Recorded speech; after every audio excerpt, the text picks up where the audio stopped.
Rafale सौदे में भ्रष्टाचार के आरोपों पर फ्रांसीसी वेबसाइट का खुलासा, दलाल को दिया गया करोड़ों का कमीशन। केंद्र की नरेंद्र मोदी सरकार एक बार फिर से मुश्किलों में घिरती हुई नजर आ रही है। राफेल विमान सौदे में कमीशन खोरी का खेल हुआ था। अब इस पर एक फ्रांसीसी वेबसाइट ने मुहर लगा दी है।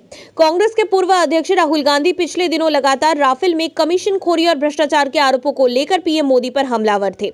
इसी दौर में चौकीदार चोर है का नारा देश भर में गूंज रहा था। दरअसल फ्रांसीसी मीडिया पोर्टल मीडिया पार्ट ने राफेल सौदे से जुड़ा एक आर्टिकल राफेल पेपर्स के नाम में प्रकाशित किया गया, जिसमें यह दावा किया गया है कि राफेल सौदे में भ्रष्टाचार एवं कमीशन खोरी हुई है। इस आर्टिकल में कहा गया है कि वर्ष 2016 में जब इस डील पर हस्ताक्षर हुए थे, तभी फ्रांस की भ्रष्टाचार निरोधक एजेंसी एएफए को इसमें हुई कमीशन खोरी की भनक मिल गई थी।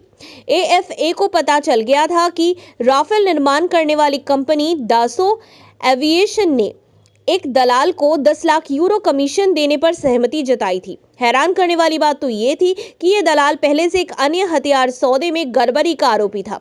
रिपोर्ट के अनुसार वर्ष 2018 के अक्टूबर महीने में फ्रांस की पब्लिक प्रोसिक्यूशन एजेंसी पीएनएफ को राफेल सौदे में कमीशन खोरी की भनक मिल गई थी। इसके बाद फ्रेंच कानूनों को ध्यान में रखते हुए दासो एविएशन पर जांच एजेंसियों की निगरानी शुरू हो गई थी। दासो एविएशन का ऑडिट भी हुआ।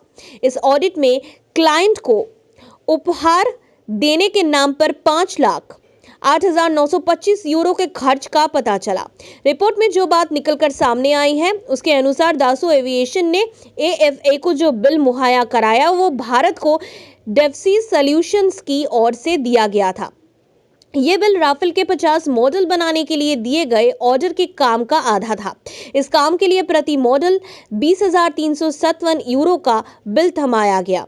अक्टूबर 2018 के मध्य में एएफए ने दासो एविएशन से पूछा कि आखिर आपने अपनी ही कंपनी के विमान के लिए मॉडल क्यों बनवाए और इसके लिए 20,000 यूरो की मोटी रकम क्यों खर्च की गई।